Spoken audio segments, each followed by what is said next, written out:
Finance project అని ప్రజలకు చెప్పి ఇవాళ ఇమ్మడి ముబ్బిడిగా అప్పులు చేసి ఓ పక్కనేమో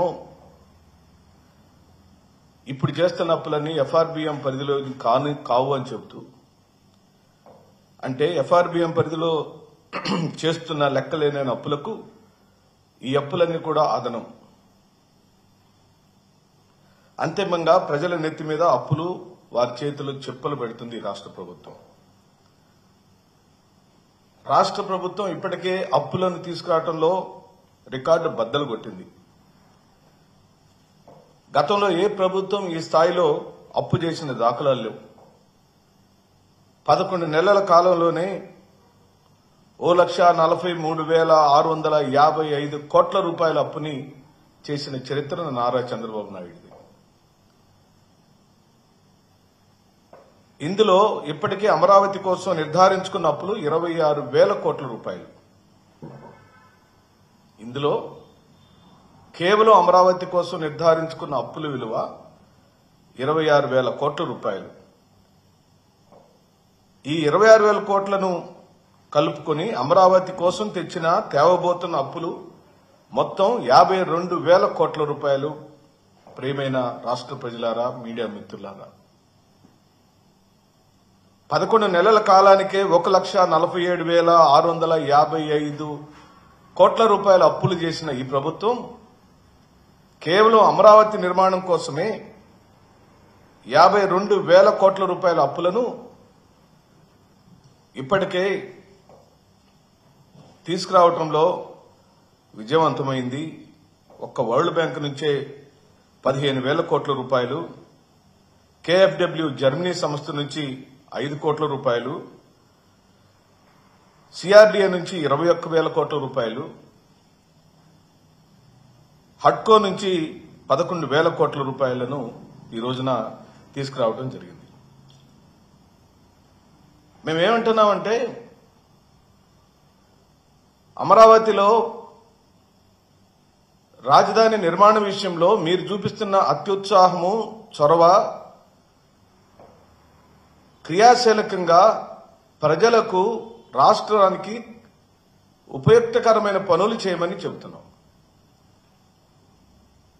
తెస్తున్న అప్పులకు, జరుగుతున్న పనులకు పొంతన లేదని, రూపాయికయ్యే నిర్మాణాలను 10 రూపాయలు మీరు ఖర్చు చేస్తున్నారన్నదే ఈ రోజున ప్రధానమైన అంశం. తద్వారా మీరు 1,000 కోట్ల రూపాయలు ప్రజల యొక్క ధనాన్ని దుబారాగా చేస్తున్నారనేది అంశం. ఓ పక్కనేమో రాష్ట్రంలో మెడికల్ కాలేజీల నిర్మాణానికి రాష్ట్ర ప్రభుత్వం దగ్గర డబ్బులు లేవని చెబుతున్నారు. ఇప్పటికే నిర్మాణంలో ఉన్న పోర్టు నిర్మాణాలను ముగించడానికి డబ్బులు లేవని చెబుతున్నారు. షిప్పింగ్ హార్బర్ల నిర్మాణం మధ్యస్థంగా ఆగిపోయి వాటిని కంప్లీట్ చేయమని అడుగుతుంటే వాటికి డబ్బులు లేవంటున్నారు. అంతేకాదు ఆరోగ్యశ్రీని నడపడానికి డబ్బులు లేవంటున్నారు. ఫీజు రియంబర్స్మెంట్ లాంటి పథకాలను ఇవ్వడానికి డబ్బులు లేవంటున్నారు. రైతులకు ఇచ్చే ఆసరా డబ్బులు ఇవ్వడానికి మీ దగ్గర డబ్బులు లేవంటున్నారు. అవి కాక మీరిచ్చిన సూపర్ 6 పథకాలను అమలుపరచడం కోసం రాష్ట్రం దివాళా తీసింది. నా దగ్గర డబ్బులు లేవని సాక్షాత్తు నారా చంద్రబాబు నాయుడు గారు అసెంబ్లీలో చెప్పినట్టు ఉదంతాలు మనం చూస్తున్న క్రమంలో, అంటే అటుపక్క అభివృద్ధికి, సంక్షేమానికి డబ్బులు లేని ఈ ప్రభుత్వం ఒక్క అమరావతి పరిసర ప్రాంతాల్లోనే అమరావతి పేరు చెప్పి, ప్రియమిత్రులారా, రాజధాని ప్రజలారా, రాజధాని రైతులారా, మీకు చేతులు జోడించి వినమ్రంగా వైఎస్ఆర్ కాంగ్రెస్ పార్టీ వేడుకుంటుంది. మీ పేరు చెప్పి, అనగా రాష్ట్ర ప్రజలందరూ కూడా గుర్తించండి, రాజధాని నిర్మాణం పేరు చెప్పి కుప్పలు తెప్పలుగా అప్పులు తీసుకొచ్చి ఆ అప్పులన్నిటినీ ఆ రాజధాని నిర్మాణం కోసం వాడకుండా దుబారా చేస్తున్నారనే అంశాన్ని ఈ రోజున మీ అందరి మధ్యలో విన్నవించుకోవడం కోసం. ఇప్పటికే అమరావతిలో తాత్కాలిక నిర్మాణాలు జరిగినవి.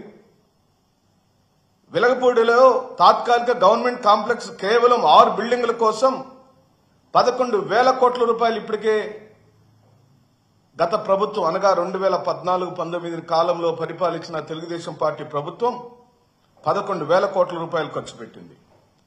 దాదాపు 6 లక్షల చదరపు అడుగుల మేర నిర్మాణం చేసి ఇప్పుడు వాటిని పనికిరావని, అవసరం లేదని, అవి కాదు శాశ్వత భవన నిర్మాణాలు చేయాలని చెబుతున్నారు. మంచిది, చేయండి. ఈ 6 భవన నిర్మాణాలప్పుడు మీ అందరికీ కూడా గుర్తు చేస్తున్నాం, ప్రస్తుతం ఉన్న సచివాలయ నిర్మాణము, అసెంబ్లీ భవన నిర్మాణము, హైకోర్టు భవన నిర్మాణాల కాల సమయంలో 3 భవనాలు తాత్కాలికమని చెబుతున్న ఈ రాష్ట్ర ప్రభుత్వం ఆనాటి నిర్మాణాల్లో భారీగా నిర్మాణాలలో డబ్బులు చేతులు మారినాయని, కాంట్రాక్ట్ కంపెనీల నుంచి పెద్ద మొత్తంలో ముడుపులు తీసుకున్నారని చంద్రబాబు గారికి ఎదుర్కొంటున్న ఐటీ కేసుల్లో బయటపడింది. తాత్కాలిక భవన నిర్మాణాల్లో ప్రభుత్వం తన సొంత బడ్జెట్ నుంచి కేటాయించుకున్న నిధులకు తోడు అదనంగా 353 కోట్లు అప్పు చేసి హైకోర్టు తాత్కాలిక అసెంబ్లీ భవన నిర్మాణం చేసింది. ఇంత డబ్బు తాత్కాలిక భవనాల నిర్మాణాల కోసం చేయటం ప్రపంచంలో ఎక్కడైనా జరిగిందా? ఈ భారం ఎవరు మోస్తారు? ప్రజల మీద పడుతున్న ఈ భారం ఎవరు కట్టాలని చెప్పి అడుగుతున్నాం. మళ్ళీ ఇప్పుడు శాశ్వత హైకోర్టు కోసం, శాశ్వత అసెంబ్లీ నిర్మాణం కోసం 1650 కోట్లు. మిత్రులారా, మళ్ళీ అసెంబ్లీ శాశ్వత భవన నిర్మాణం కోసం, హైకోర్టు శాశ్వత భవన నిర్మాణం కోసం 1650 కోట్ల రూపాయలు ఖర్చు పెట్టడానికి సంసిద్ధమైంది ఈరోజు ప్రభుత్వం. మరి ఇంత డబ్బులు ఈ రోజున మీరు ఖర్చు పెట్టాలనుకున్నప్పుడు ఆ రోజు తాత్కాలిక భవన నిర్మాణాలను ఎందుకు చేశారని అడుగుతుంది వైఎస్ఆర్ కాంగ్రెస్ పార్టీ. నీ చేతిలో భూమి ఉంది, నీ చేతిలో గ్రాఫిక్స్ మాయాజాలంతో నువ్వు సృష్టించుకున్న భవన నిర్మాణాల ప్లాన్ ఉంది, భూమి ఉంది, ప్లాన్ ఉంది. ఆ భూమి మీదనే శాశ్వత భవన నిర్మాణం ఎందుకు చేయలేదని అడుగుతుంది వైఎస్ఆర్ కాంగ్రెస్ పార్టీ. ఇప్పటికే నువ్వు ఖర్చు పెట్టిన 2 భవనాల మీద నువ్వు ఖర్చు పెట్టిన సంఖ్య 2 కలిపితే సుమారుగా 353 కోట్ల రూపాయలు. అంటే ఆ 353 కోట్ల రాష్ట్ర ప్రజల యొక్క డబ్బులు ఏం చేయాలి? ఇది రాష్ట్ర ప్రజలకు దోపిడీ కాదా? రాష్ట్ర ప్రజల యొక్క చెవులో పువ్వులు కాదా? ఈరోజు మేము అడుగుతున్నాం,